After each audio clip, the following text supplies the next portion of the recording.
Olá para todos, muito bem-vindos para mais uma semana de estudos do nosso pré-vestibular social. A Coordenação de Biologia agradece mais uma vez a participação e o interesse de vocês nos nossos materiais, nossos recursos educacionais.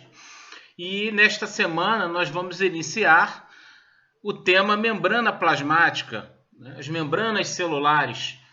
Esse tema será dividido em duas partes e hoje nós vamos discutir a parte 1, que traz uma demonstração, uma avaliação geral da estrutura da chamada membrana plasmática e das membranas celulares.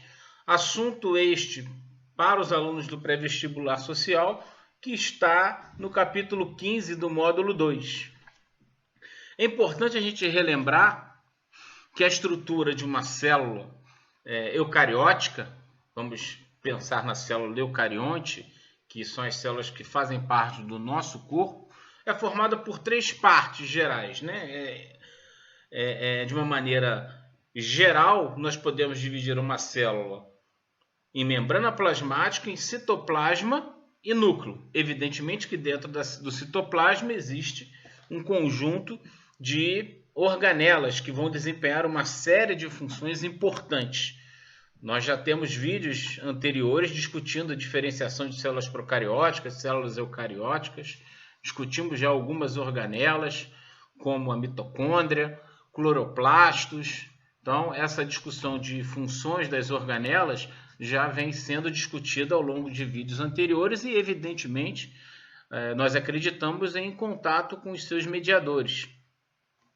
Então, para a gente pensar na membrana plasmática, vale a pena a gente discutir o seguinte, que a importância da membrana é fazer uma chamada permeabilidade seletiva, é controlar o que entra e o que sai da célula. Isso vai ser discutido muito mais aprofundadamente no vídeo da semana que vem.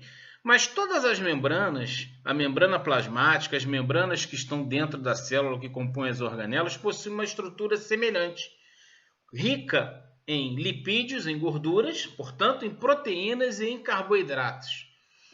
E uma coisa fundamental é a presença de uma camada chamada bicamada de fosfolipídios, na qual proteínas são inseridas nesta camada de fosfolipídios. Está marcada aqui, estou passando o mouse na indicação de onde está a bicamada fosfolipídica. Parece, mal comparando, um palito de fósforo, tem a cabecinha do palito de fósforo, entre aspas, evidentemente, e uma cauda.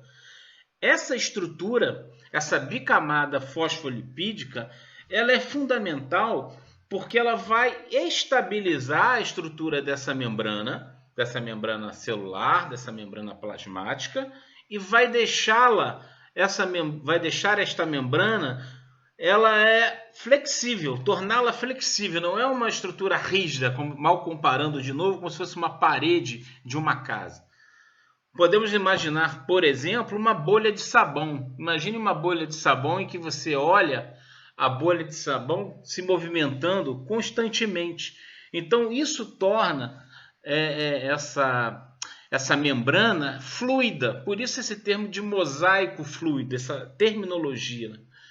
Antigamente, se imaginava que a membrana plasmática, as membranas celulares, tinham uma estrutura mais rígida. E depois foi se descobrindo que ela não é rígida, ela é fluida. E por isto esta terminologia de mosaico fluida, graças à composição de fosfolipídios em conjunto com outras estruturas formadas por carboidratos e proteínas. Os carboidratos eles têm diversas funções, mas estão muito relacionados, essas moléculas estão muito relacionadas com o reconhecimento celular, para a junção de células. Entre células você vai ter a possibilidade de entender, de encontrar a presença de proteínas. O reconhecimento celular está relacionado à presença de proteínas, mas também de carboidratos. E vocês vão encontrar aí nessa figura uma série de descrição da função ou das funções dos carboidratos, dos lipídios e das proteínas. Em média, podemos dizer o seguinte, que uma proteína pode atravessar completamente essa membrana plasmática, essa bicamada, melhor dizendo, de fosfolipídios, como está aqui, ou às vezes ela está apenas na metade, ela não atravessa completamente. Além disso, temos a presença de colesterol. A importância do colesterol na composição da membrana plasmática é algo importante. Muitas das vezes cai também em provas. Você vai ter lá em opções de múltipla escolha a presença colesterol com relações com a composição, a constituição da membrana plasmática. E às vezes você imagina que não tem presença de colesterol na membrana plasmática, mas tem. Então a importância do colesterol na composição da membrana plasmática é fundamental. Algumas proteínas não estão penetradas efetivamente dentro da célula, mas tem uma função importante para a composição de citoesqueleto, da composição intracelular. Percebam que essa parte em amarelo aqui é o exterior da célula e a parte em azul é o interior da célula. Essa bicamada fosfolipídica, também é importante dizer, ela tem uma porção que é hidrofóbica e uma porção que é hidrofílica, ou seja, que tem afinidade pela água, hidrofílica, ou uma porção também que não tem essa afinidade, tem medo, entre aspas, da água, por isso hidrofóbica.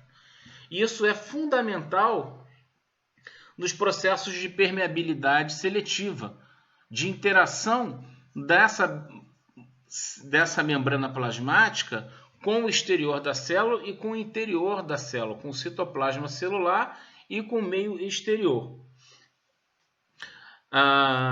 Em geral, nós temos uma presença de 20 a 25 fosfolipídios compondo a membrana e a presença de uma proteína, mas isso é variado. E esses fosfolipídios também vão diferir, melhor dizendo, entre si devido à cadeia de ácidos graxos que compõem esses fosfolipídios. Então, novamente, os carboidratos estão ligados à superfície externa das proteínas, muitas das vezes formando glicoproteínas, ou dos lipídios, formando glicolipídios. Então, glicoproteínas é a associação de carboidratos com proteínas e glicolipídios de glicídios ou carboidratos com lipídios. Algumas proteínas atravessam a membrana, a bicamada, melhor dizendo, de fosfolipídios, atravessam a membrana, fazem parte da membrana, mas atravessam ela completamente. São importantes também para reconhecimento celular, para a formação de canais de transporte ativo, transporte passivo, de entrada e saída de substâncias da célula de forma seletiva. Lembrem-se novamente que a importância da membrana na permeabilidade seletiva. E muitas das vezes essas proteínas estão associadas à bicamada de fosfolipídio, mas interagindo internamente à célula, no citoplasma da célula. Então, este quadro mostra bem a complexidade da membrana plasmática. Indo para o próximo slide para fortalecer, relembrar o que foi dito, a membrana é constituída principalmente de lipídios. Lembre do colesterol também, além da bicamada de fosfolipídios. Uma camada de fosfolipídios separa os dois meios aquosos, já foi dito. Então, como mencionado, as caudas são hidrofóbicas e as cabeças são hidrofílicas, são polares ou apolares. Hidrofílica porque tem afinidade com a água, e hidrofóbica tem aversão, medo, entre aspas, da água. Então, ambiente aquoso e ambiente aquoso. Esta parte colorida seria a cabeça hidrofílica da bicamada de fosfolipídios. Muitas membranas, como mencionado, atravessam essa camada de fosfolipídios, essa bicamada. Bicamada porque esta aqui é uma camada e esta aqui é uma outra camada.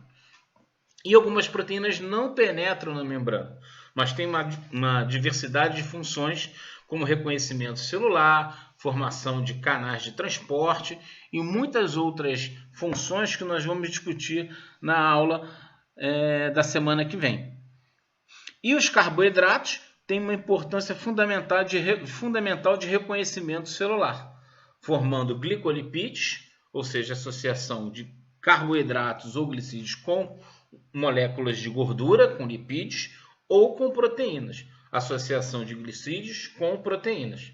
Lembrando que as proteínas são formadas por encadeamento de aminoácidos. Também já tivemos aulas anteriores explicando isto. E importante a gente ressaltar que as proteínas que fazem parte da membrana plasmática e das membranas celulares, lembrando que as membranas que fazem parte das organelas também têm uma composição semelhante. Pode haver uma variação da concentração de colesterol, da concentração ou dos tipos de cadeias que formam essa camada, das cadeias de ácidos graxos que compõem essa bicamada de fosfolipídios, mas essa membrana ela possui uma estrutura similar tanto da membrana plasmática quanto das membranas que formam as organelas. Com esse conjunto de informações, portanto, a gente pode encerrar o vídeo de hoje. Na próxima semana, nós vamos aprofundar nos processos que estão relacionados com essa chamada permeabilidade seletiva da membrana. Como é que ela consegue controlar o que entra e o que sai da célula? O que demanda gasto de energia, gasto de ATP, ou não demanda gasto de energia, gasto de ATP?